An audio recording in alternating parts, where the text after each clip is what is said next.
સુરતના મગબ ખાતેની ઘટના સામે આવી છે, જેમાં તસ્કરોથી સરકારી કચેરીઓ પણ સલામત ન હોવાનું સામે આવ્યું છે. તસ્કરોએ કોમ્પ્યુટર, પ્રિન્ટર અને કેમેરા સહિત તાળાની પણ ચોરી કરી હતી. આ સમગ્ર મામલે પોલીસે વધુ તપાસ હાથ ધરી છે. સુરતમાં તરખાટ મચાવતા તસ્કરોથી સરકારી કચેરીઓ પણ સલામત ન હોવાનું સામે આવ્યું છે, જેમાં મહાનગરપાલિકાની મગબ કચેરીમાં ચોરી થઈ હતી.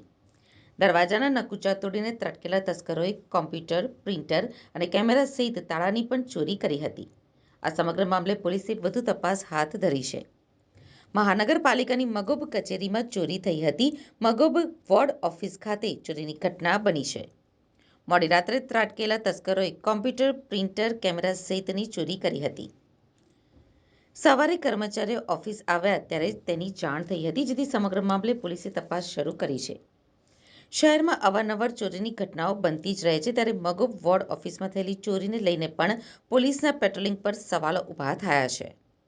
સાથે જ પાલિકાના જરૂરી દસ્તાવેજો સાથેના રેકોર્ડ જે કોમ્પ્યુટરમાં હોય તે અંગેની ચોરી થતાં તસ્કરોનો ઈરાદો શું હોઈ શકે છે, તેના ઉપર પણ સવાલો ઊભા થયા છે. આજરોજ વરાછા ઝોન વિસ્તારમાં આવેલી ધનવર્ષા વોર્ડ ઓફિસ ખાતે વોર્ડ ઓફિસની અંદર રાત્રિના સમયે તસ્કરો દ્વારા તાળું તોડી અને ચોરી કરવામાં આવેલી છે. તસ્કરો દ્વારા કચેરીમાં રહેલું કોમ્પ્યુટર, પ્રિન્ટર લઈ જવામાં આવ્યું છે અને સીસીટીવી કેમેરાની તોડફોડ કરવામાં આવેલી છે. એટલે ખાસ વાત તો એ કહેવાની કે જ્યારે આ સુરત શહેરની અંદર ગૃહમંત્રીનું શહેર ગણાતું હોય, વારંવાર જાહેરાતો કરવામાં આવતી હોય છે ક્રાઇમ રેટ ઘટાડવા માટેનું, પરંતુ એનાથી ઉલટું તદ્દન દિવસે ને દિવસે ક્રાઇમ રેટ વધતો જાય છે. એટલે આ સરકાર જ્યારે ક્રાઇમ રેટ અને કાયદોની વ્યવસ્થા જાળવવામાં નિષ્ફળ ગઈ છે એ આની ઉપરથી ફલિત થાય છે. અને અત્યાર સુધી સામાન્ય માણસોને ત્યાં ચોરી થતી હતી, પરંતુ હવે સરકારી કચેરીઓ પણ સુરક્ષિત રહી નથી. એટલે સરકારી કચેરીની અંદરથી જ્યારે આવી ચોરી થતી હોય ને એ પણ સરકારી ડેટાની ચોરી થઈ જાય છે અને આ ડેટાનો કોણ કઈ રીતે યુઝ કરે એનું પણ હવે કોઈ અંદાજો લગાવી શકાતો નથી. કોઈ મિસયુઝ પણ કરી શકે, તો એના માટે જવાબદાર કોણ? અને સૌથી મહત્ત્વની બાબત કે આ વોર્ડ ઓફિસના સરકારી કર્મચારી જ્યારે પોલીસ સ્ટેશનમાં ફરિયાદ લખાવવા જાય છે તો એની ફરિયાદ પણ લેવામાં નથી આવતી.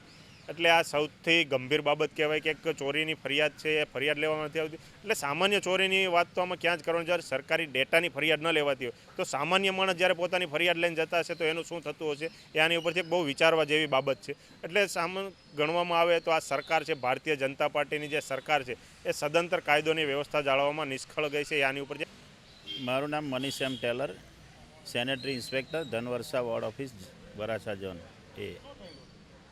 એટલે સવારે જે મારા સ્ટાફ સવારે 7 વાગે આવ્યો તે સમયે દરવાજો તૂટેલો હતો ને મારા પર ફોન આવ્યો કે સર આ રીતનું ઓફિસમાં તાળું તૂટેલું છે, તો એ તાળું અત્યારે તમે ક્યાં છો? તો મેં કીધું કે હું 5 મિનિટમાં હાજર થઉં છું.